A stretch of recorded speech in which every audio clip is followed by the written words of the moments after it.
Hello friends, இன்றைக்கி ஒரு இன்ட்ரெஸ்டிங்கான வீடியோ தான் பார்க்க போகிறோம். காலிஃப்ளவரும் பச்சை பட்டாணி, உருளைக்கிழங்கு, கேரட் இதெல்லாம் போட்டு ஒரு குருமா. அதுதான் இன்றைக்கி உங்களோட ஷேர் பண்ணிக்க போகிறேன். அதுக்கு தேவையான பொருட்களெல்லாம் எடுத்து வச்சுருக்கேன் பாருங்கள். இப்போ உருளைக்கிழங்கு இந்த குக்கரில் வெந்துக்கிட்டு இருக்குது. இந்த தேங்காய் கூட இந்த பாதாம் பருப்பெல்லாம் போட்டு நல்லா ஒரு நைஸாக ஒரு பேஸ்ட்டாக அரைச்சி எடுத்துக்கலாம். பாதாம் பருப்பு தோல் எடுத்துகிட்டு தான் போடணும்.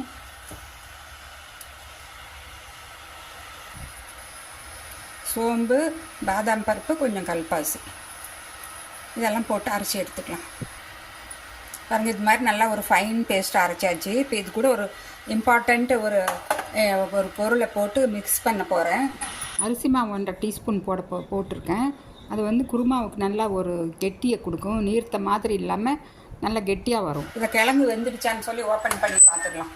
கிழங்கு நல்லா வெந்துடுச்சு. தோல் உரித்து நல்லா உதிரியாக நல்லா மசிச்சு வச்சுக்கலாம். இது எல்லாமே தாளிக்கிறதுக்கு பட்டை, கிராம்பு, ஏலக்காய், ஒரு ஸ்டார் அனீஸு, கொஞ்சம் கல்பாசி, பிரிஞ்சி இலை. இப்போ எண்ணெய் ஊற்றிக்கலாம். எண்ணெய் நல்லா சூடாயிடுச்சு. அடுப்பு லோ ஃப்ளேம்லேயே வச்சு நம்ம எடுத்து வச்சுருக்கிற ஸ்பைசஸ் எல்லாம் போட்டுக்கலாம்.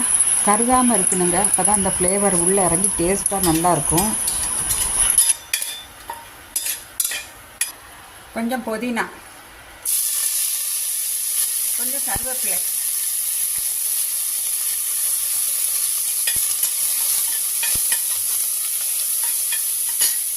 பச்சை மிளகா,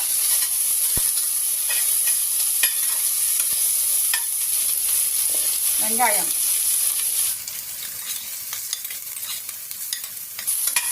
கொஞ்சம் நல்லா வதங்கட்டும். ஒரு பிஞ்சு உப்பு போட்டுக்கலாம், சீக்கிரமாக வதங்கிடும். 1/4 டீஸ்பூன் உப்பு.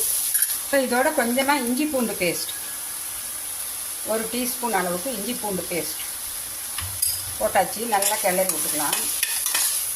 இந்த இஞ்சி பூண்டோட பச்சை வாசனை போயிடணும்.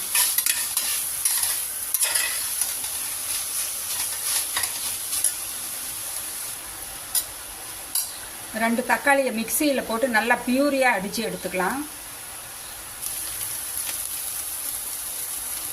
இதை ஆட் பண்ணிக்கலாம்.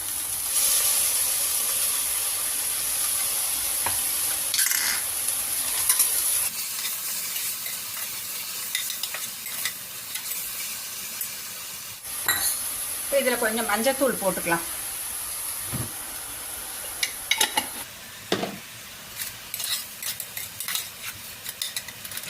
இந்த கேரட்டை போட்டுக்கலாம். இப்போ கட் பண்ணி இருக்கிற காலிஃப்ளவர், தேவையான உப்பு போட்டுக்கலாம்.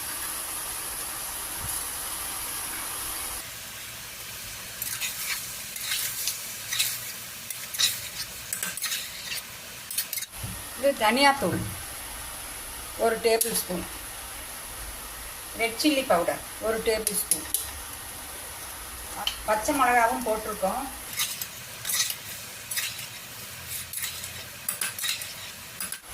இந்த மிக்ஸி கழுவின தண்ணியை ஊற்றிக்கலாம். இப்போ இதை மூடி வச்சு ஒரே ஒரு விசில் கொடுத்தா போதும். கேரட்டும் காலிஃப்ளவர் நிமிஷமாக வெந்துடும். கடைசியாக தான் நான் தேங்காய் அரைச்சதை ஊற்றுவேன். நான் உருளைக்கிழங்கு, பச்சை பட்டாணி எல்லாம் ஆல்ரெடி வேக வச்சாச்சு. குக்கரை மூடி வச்சு ஒரே ஒரு விசில் கொடுத்து அப்புறம் ஸ்டீம் போனதும் ஓப்பன் பண்ணி பார்த்துடலாம். இப்போ அது ஓப்பன் பண்ணிவிட்டு நல்லா காய் வெந்திருக்கும். அரைச்சி வச்சுருக்கிற தேங்காய் மசாலா ஊற்றுனா குருமா, சூப்பராக வெஜிடபிள் குருமா ரெடி ஆகிடுச்சு.